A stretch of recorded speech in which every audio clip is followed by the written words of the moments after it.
لا ما عاد يرعبني ظلم يهددني لا شيء أخسره لا لا مهما يطول الدرب فالحق معه.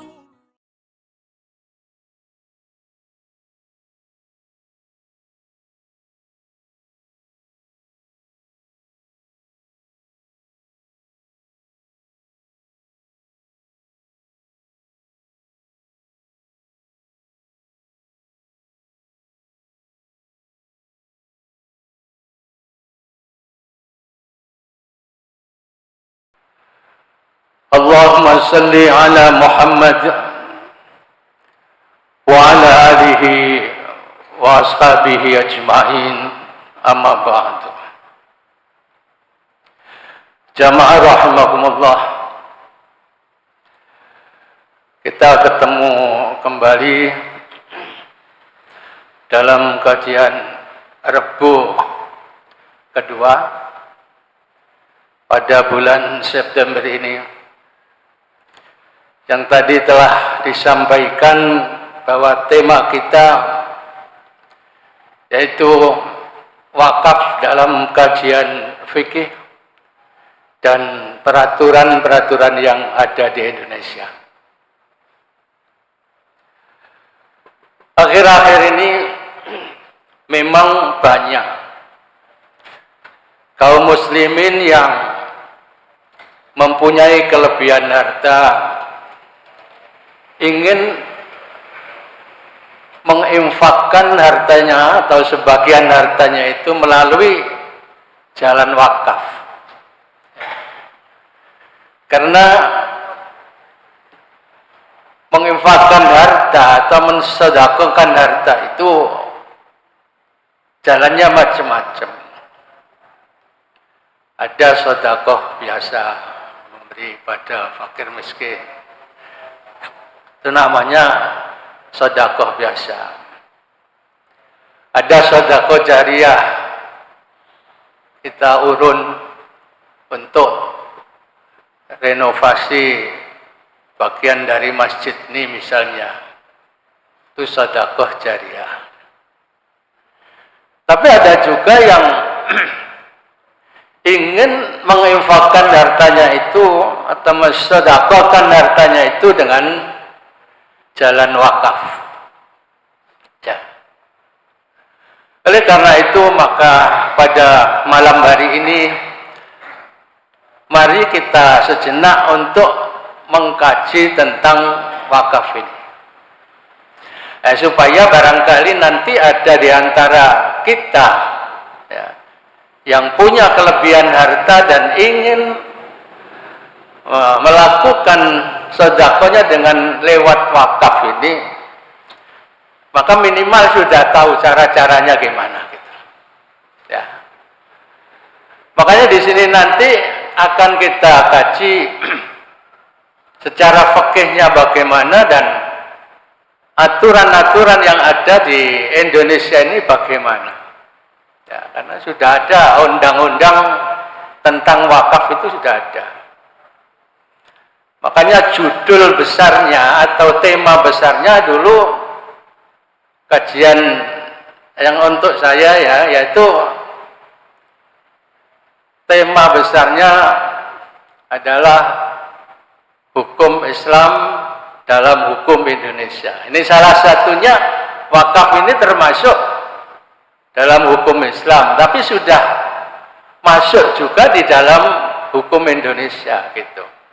Makanya sudah ada aturan-aturannya, baik melalui undang-undang maupun juga di kompilasi hukum Islam itu juga sudah diatur. Ini tentang wakaf. Ini.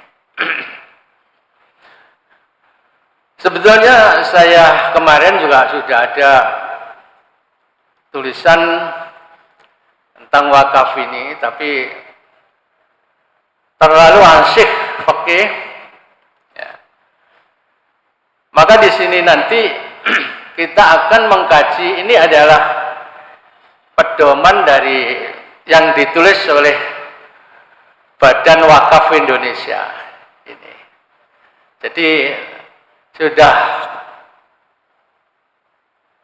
campuran antara fikih dengan aturan-aturan yang ada di Indonesia ini.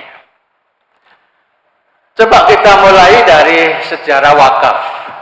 Ya, sejarah wakaf. Bagaimana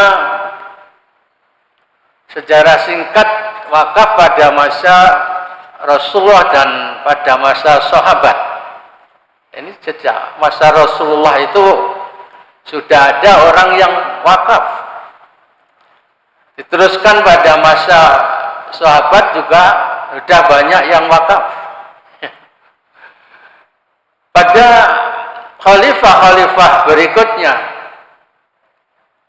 wakaf ini sudah banyak dilakukan oleh para sahabat pada waktu itu. Nah,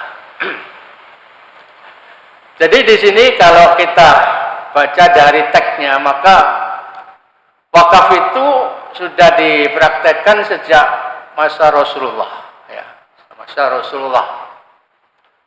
Nah, seperti contohnya yaitu wakaf tanah untuk Masjid Kuba. Jadi Masjid Kuba itu tanahnya juga asalnya tanah wakaf. Masjid Kuba yang ada di Madinah itu. Dan masjid yang pertama kali dibangun setelah Rasulullah itu adalah Masjid Kuba itu. Ini. Ya mungkin di antara kita sudah ada yang pernah sholat di sana. Ya masjidnya memang kecil.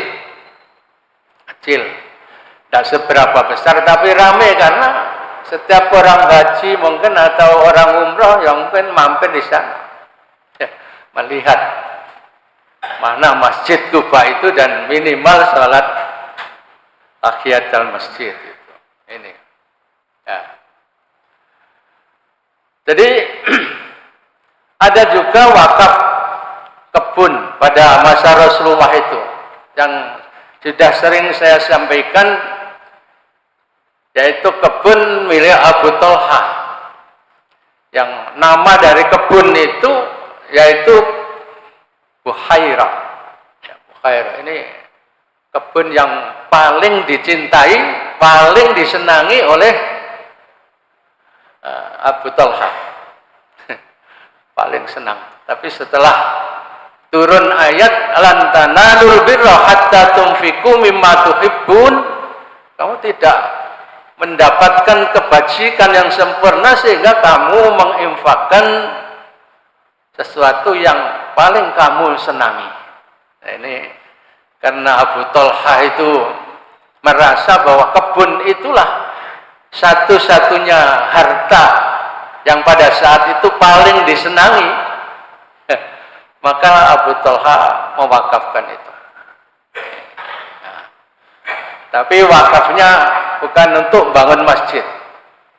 Wakafnya yaitu nanti dibagikan untuk keperluan sanak kerabatnya dan juga orang-orang yang miskin pada saat itu. Ini wakaf kebun Buhair. Ada wakaf dari kebun Khaybar yang dilakukan oleh sahabat Umar. Sahabat Umar bahkan dalam beberapa literatur itu ada yang menyatakan bahwa yang paling pertama wakaf itu adalah Umar. Ya. Itu yang dia dapat tanah di Khaybar, itu lalu diwakafkan. Ini bertanya pada Rasulullah, lalu diberitahu oleh Rasulullah, akhirnya beliau wakaf. Nah, ini. Kemudian ada wakaf sumur. Sumur namanya sumur Raumah. Ya. Siapa itu kira-kira? Yaitu sahabat Utsman. Mungkin sumurnya sampai sekarang masih ada itu. Nah, ini sumur yang dulunya sahabat Utsman ini beli sumur itu. Pada waktu itu banyak sumur-sumur tapi sumurnya itu airnya kurang enak gitu. Akhirnya ada sumur yang naruh rumah ini oleh Rasulullah disuruh membeli oleh Utsman. Lalu ini diwakafkan. Mungkin sampai sekarang mungkin masih ada ini. Nah, betapa besar pahala dari mereka-mereka yang sejak dahulu sudah wakaf. Dan mungkin barang-barangnya itu masih ada sampai sekarang. Karena benda wakaf itu atau sedekah melalui wakaf itu sepanjang barangnya itu masih ada, itu pahala tetap mengalir terus. Ya, itu. Kemudian berikutnya seorang sahabat yang bernama Jabir bin Abdullah ini meriwayatkan bahwa setelah sahabat Umar bin Khattab ini mengikrarkan wakafnya di depan para sahabat, para sahabat lain banyak yang mengikuti, banyak yang turut untuk melakukan wakaf. Sehingga semua sahabat yang memiliki kemampuan mereka berwakaf. Ya, ini mudah-mudahan di zaman kita ini kan sudah banyak yang memulai wakaf sana. Bahkan di cabang Muhammadiyah Lamongan ini saja sudah berapa itu mendapatkan wakaf. Ya, ada yang sudah selesai urusannya, sudah dapat sertifikat wakaf secara resmi atas nama cabang. Ya. Ada yang dipakai oleh Al-Mizan, mungkin juga ada yang dipakai oleh masjid ini. Itu tentunya wakafnya itu nazirnya adalah cabang. Mungkin dulu saya lihat waktu sertifikat itu ada di saya, itu ada yang untuk Al-Azhar ini juga. Ada yang untuk sekolah itu SMK 1 itu. Ada juga banyak yaitu sertifikat wakaf yang dinadiri oleh cabang Lamongan ini. Jadi begitulah, mudah-mudahan nanti ke depan banyak juga mereka-mereka atau bapak-bapak, ibu-ibu yang punya kelebihan harta. Alangkah baiknya kalau sebagian saja disimpan sebagai wakaf yang insya Allah pahalanya akan selalu mengalir. Sepanjang barang wakafnya itu masih ada dan bisa dimanfaatkan. Ini melalui wakaf. Ini contoh, ini sepertinya sumur yang wakafnya Utsman bin Affan itu. Gambarnya itu. Ya, sumur. Kalau yang sebelah sini ini apa ini? Kuba, masjid, untuk masjid Kuba ini. Ya, dari Sofia. Ini antara lain wakaf-wakaf yang mungkin masih bisa dilihat dan masih bisa dimanfaatkan hingga sekarang. Ini banyak gambar-gambarnya ini. Nah.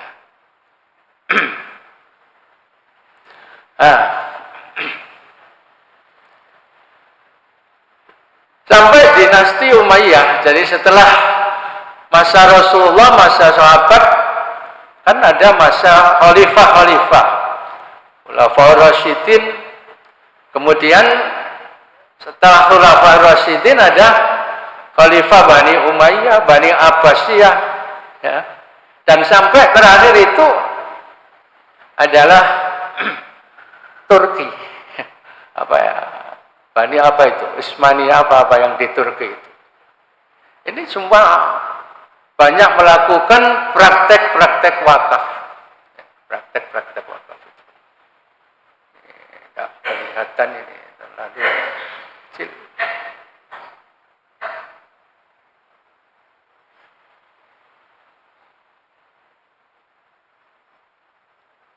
Ya. Seiring dengan masuknya Islam ke Indonesia ini, ya, wakaf juga berkembang di kalangan umat Islam. Banyak sekali wakaf di Indonesia ini. Pada awalnya praktek wakaf di Indonesia ini lebih banyak untuk masjid, awal-awal itu, untuk kuburan,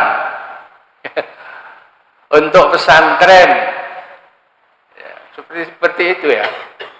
Belakangan berkembang dalam bentuk yang lebih variatif lagi, ya seperti apa? Rumah sakit, ada wakaf yang berupa pertokoan, ada yang wakaf pertanian, perkebunan, ada yang wakaf rumah susun, ya, penginapan. Kemudian ada juga akhir-akhir ini adalah wakaf uang. Ya nanti ada cara-caranya. Ya seperti wakaf penginapan itu untuk apa? Ya mungkin untuk orang-orang nginap. Ya. Kalau tidak dipakai untuk orang-orang nginap, mungkin juga nanti disewakan lalu hasilnya untuk diberikan mungkin pada orang-orang miskin, ya, anak-anak yatim, atau mungkin untuk masjid juga bisa. Ini jadi macam-macam wakaf akhir-akhir ini memang berkembang terus, ya, terutama di Indonesia ini banyak. Tapi sementara ini di sekitar kita ini yang sering yaitu masih wakaf tanah, jadi wakaf tanah. Ya. Makanya ini menjadi tanggung jawab yang berat kalau seseorang itu ditunjuk sebagai nadir wakaf lalu tidak digunakan semestinya, nanti ya bagaimana itu, ya, mempunyai tanggung jawab berat. Ya, kan banyak sekarang wakaf, tapi belum sempat dimanfaatkan. Belum sempat. Seperti ada di dekat sini ini ada wakaf rumah, rumahnya itu sudah rusak, mungkin sudah hampir ambruk. Nah itu kalau tidak dibenahi dulu juga sulit untuk ditempat. Ya. Di dalamnya ada sumur, nah, di sebelahnya. Nah, kemarin sumurnya itu sudah dimanfaatkan, yaitu untuk para santri tahfidz, ya, santri tahfidz Al-Mizan yang ditempatkan di Pondok Putri Al-Ikhlas itu. Nah, kemarin kekurangan air dan akhirnya sumur yang lama mungkin sudah belasan tahun tidak digunakan itu akhirnya dikuras, dibersihkan, alhamdulillah bisa dimanfaatkan kemarin. Ini jadi mulai bisa dimanfaatkan sebagiannya. Dan banyak wakaf-wakaf. Seperti yang di Tikung sana yang dibangun calon tempat tahfidz, ya, putri. Dan sekarang belum selesai pembangunannya, baru ada dicor yang atasnya ini sudah dicor. Itu masih memerlukan biaya yang banyak. Itu barangkali di antara para bapak ibu yang punya kelebihan, alangkah bagusnya misalnya lalu sebagian hartanya itu disimpan di sana misalnya. Itu baru ya berapa lokal itu kemudian sudah dicor yang atas calon tingkat itu, nah, belum bisa meneruskan, bahkan dindingnya juga belum ada. Ini memerlukan uluran-uluran baik sedekah jariyah maupun wakaf. Ini banyak sekali yang tidak bisa dibantu itu. Di belakang kita. Belakang kita itu masih perlu berapa biaya itu. Ya, baru pondasi. Yang rencananya berapa dulu biayanya? Sekitar 6 miliar atau berapa itu. Rencana itu. Kalau sampai selesai. Tapi itu baru bisa pondasi. Semuanya itu memang perlu uluran tangan dari para yang punya kelebihan harta. Ini. Masya Allah, alangkah senangnya kalau seseorang itu bisa melakukan wakaf itu sebagai simpanan yang nanti akan mengalir terus sampai di alam kubur pun terus. Seperti sumurnya Utsman tadi sampai sekarang. Bahkan pernah saya baca Utsman itu masih punya simpanan di bank dan sampai sekarang masih ada, dan itu sebagai wakaf dia sampai sekarang itu. Nah, sekarang ini muncul kan wakaf uang itu bisa juga dilakukan oleh kita kalau memang menghendaki itu. Para hadirin, kemudian pengertian wakaf itu apa sebetulnya? Wakaf itu, kalau kita artikan secara bahasa, maka wakaf itu berasal dari bahasa Arab. Waqafa yaqifu,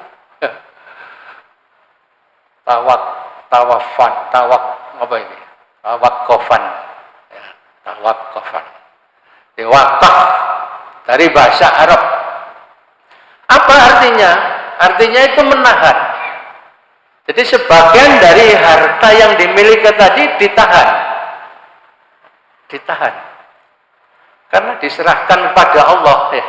Jadi wakaf itu pada dasarnya diserahkan kepada Allah. Jadi dia harus menahan, tidak boleh lagi menjual, tidak boleh lagi mewariskan, tidak boleh lagi menghibahkan, karena sudah diwakafkan. Jadi ditahan harta itu, ditahan. Yang mengalir hanya pahalanya nanti. Ini. Ya, menurut istilah fikih, wakaf adalah menahan pokok harta benda wakaf dan menyalurkan manfaat atau hasilnya. Jadi bendanya tetap harus ada, ya. Tapi manfaatnya itu yang disalurkan. Ya misalnya wakaf tanah. Nah, tanahnya harus tetap ada. Tapi tanah itu lalu dikelola. Hasilnya itu yang dimanfaatkan untuk fakir miskin, untuk siapa. Karena nanti wakaf itu ada macam-macam, Pak. Ya. Ada wakaf yang untuk perorangan misalnya.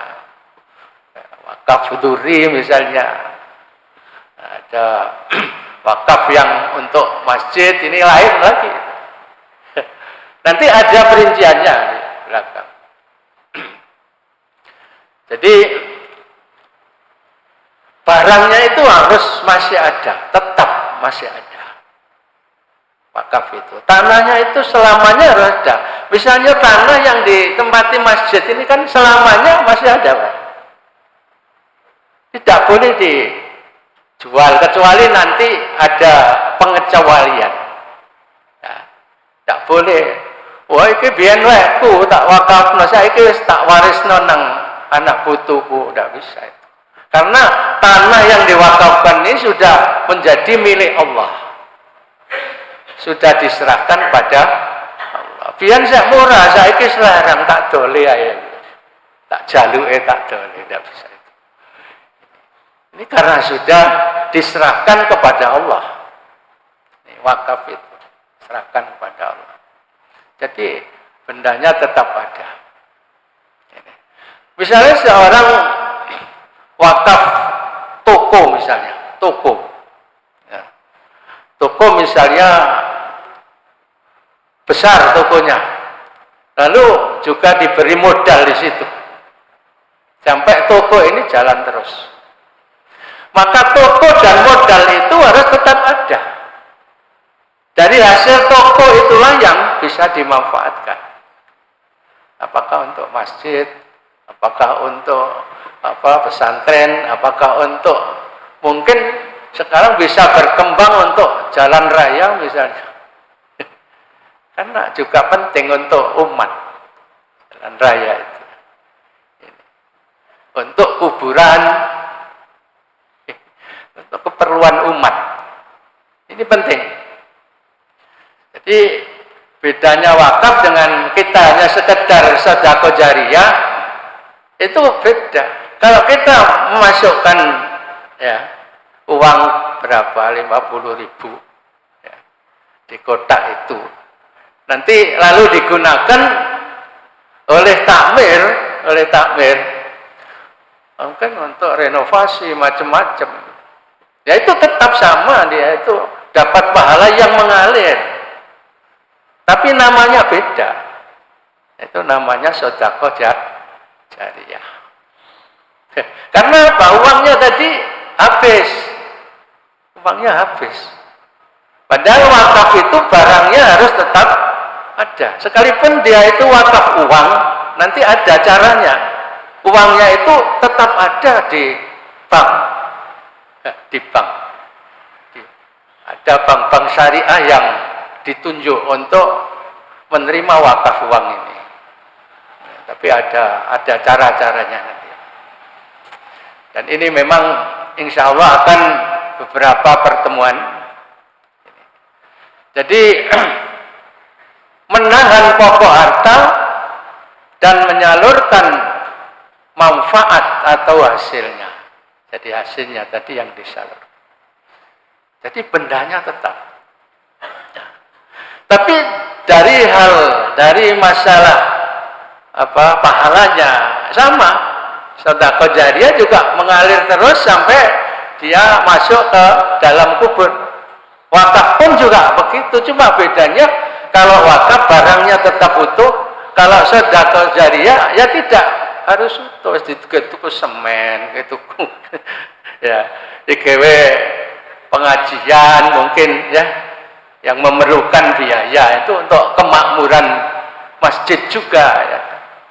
Kemakmuran itu dua hal, ada kemakmuran yang bersifat fisik, ada juga kemakmuran yang bersifat kegiatan. Ini sama-sama perlu biaya. Ini kita beramal jariyah atau sedekah jariyah itu. Ini. Ya tinggal Bapak memilih aja, sama-sama kok. Pahalanya sama. Yang sedekah jariyah saja juga mengalir. Kemudian yang wakaf juga akan mengalir terus sampai dia di dalam liang kubur. Ini. Kok repot misalnya. Ini kalau saya wakafkan berupa tanah satu kapling ini misalnya. Ini paling-paling ya lama belum dimanfaatkan. Barangkali punya pemikiran seperti itu. Kalau begitu, tak jual aja. Laku 500 juta misalnya. Terus ini saya berikan aja 500 juta ke masjid sebagai sedekah jariyah. Akhirnya masjidnya direnovasi. Di tingkat berapa begitu menjadi bagus, dilihat dari luar, wah itu Masjid Al-Azhar misalnya. Itu sama dari sisi pahala ya, dari sisi pahala. Tapi bedanya yaitu tadi barangnya, uangnya tadi sudah hilang kan, sudah dibelanjakan. Tapi tidak apa-apa, pahalanya tetap ada. Tapi kalau wakaf, mungkin dia masih bisa melihat, oh ini dulu wakaf saya, ini tanah yang sana, ini wakaf. Atau mungkin wakaf berupa benda, wakaf AC misalnya, tak wakaf AC. Sepanjang AC itu masih ada dan bisa dimanfaatkan, mengalir terus.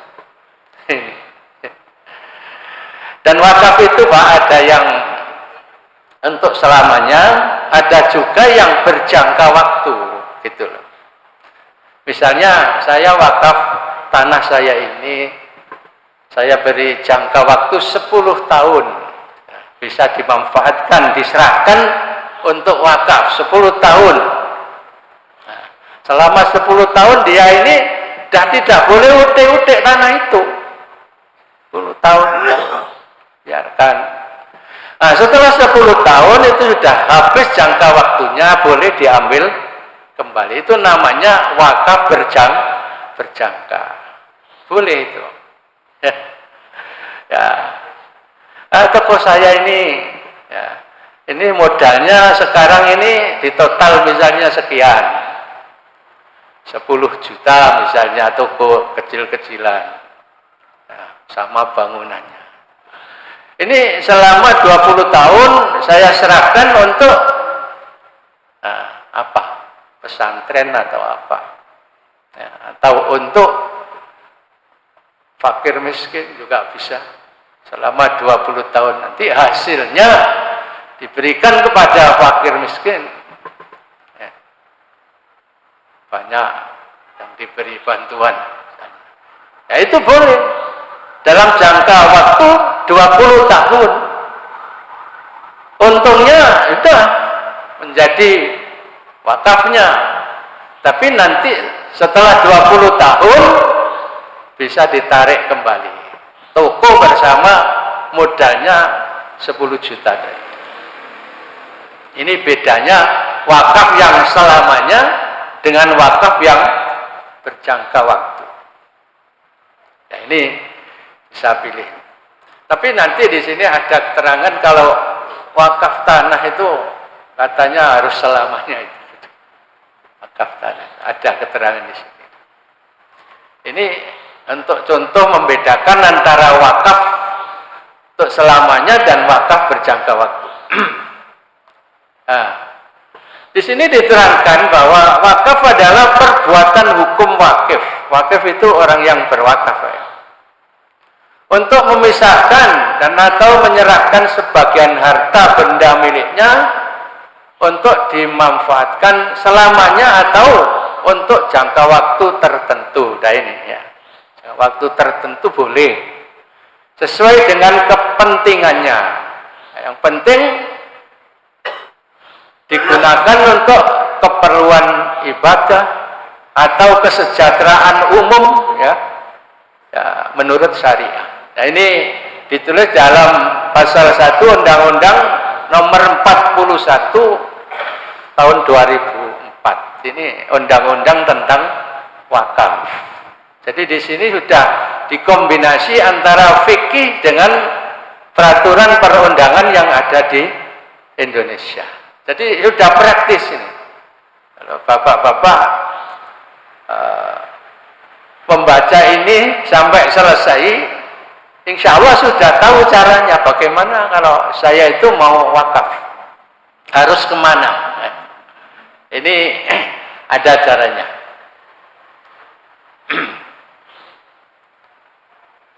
Nah, sekarang di sini ada pertanyaan ini, apa yang dimaksud dengan wakaf uang dan wakaf melalui uang? Gimana itu? Bedanya apa itu? Wakaf uang atau wakaf melalui uang? Nah ini, di sini diterangkan di bagian A ini, wakaf uang adalah perbuatan hukum wakif untuk memisahkan dan atau menyerahkan sebagian uang miliknya dalam waktu tertentu atau selamanya untuk dikelola secara produktif, yang hasilnya dimanfaatkan untuk keperluan ibadah dan atau kesejahteraan umum menurut syariah. Ini. Jadi bisa kita wakaf uang, baik untuk selamanya.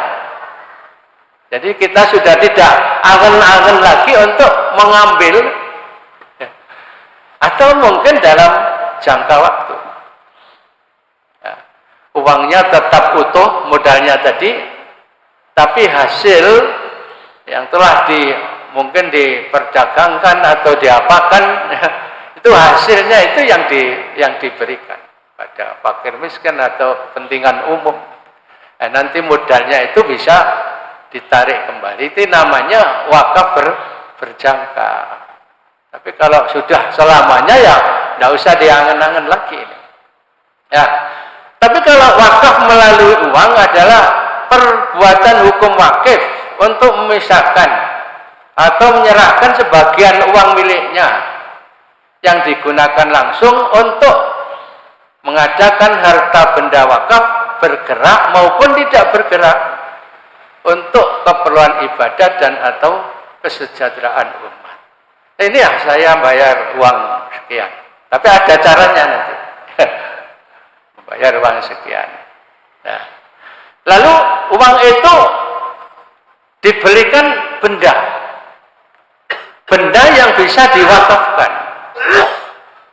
Ya misalnya gini, ini karena suatu lembaga ini perlu sekali dengan kendaraan misalnya. Lalu uang tadi dibelikan mobil. Mungkin karena baru ya, dan mobil yang tidak terlalu baik misalnya ya, katakanlah 500 juta. Dapat apa Pak? Kira-kira 500 juta. Innova ya. Innova sudah dapat ini. Jadi itu bisa.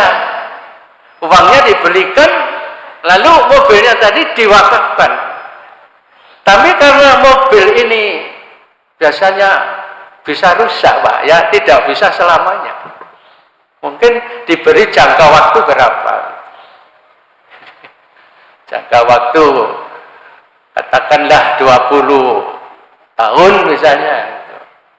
Mungkin sudah rusak. Kalau sudah rusak kan sudah berhenti. Jadi yang baik itu ya dibelikan yang kira-kira benda tidak bisa rusak. Apa kira-kira itu? Ya tanah. Tanah itu udah, insya Allah kalau tidak ada longsor, tidak ada apa ya tidak rusak tanah itu. Nah, ini. Jadi sebagai mukadimahnya dulu ya, sedikit, dan insya Allah nanti akan kita sambung sampai Bapak dan Ibu mengerti apa wakaf itu dan bagaimana cara kita memakafkan sesuatu itu. Dan wakaf itu boleh ditukar guling dan lain sebagainya, nanti akan dibahas di sini. Ya, dalam kitab-kitab juga dibahas. Para hadirin, saya kira cukup ini karena sudah dibel. Ya, kita anggap saja ini sebagai mukadimah dulu, dan insya Allah kajian berikutnya akan kita lanjutkan lagi. Mudah-mudahan ada manfaatnya, dan kita akhiri. Wassalamualaikum warahmatullahi wabarakatuh.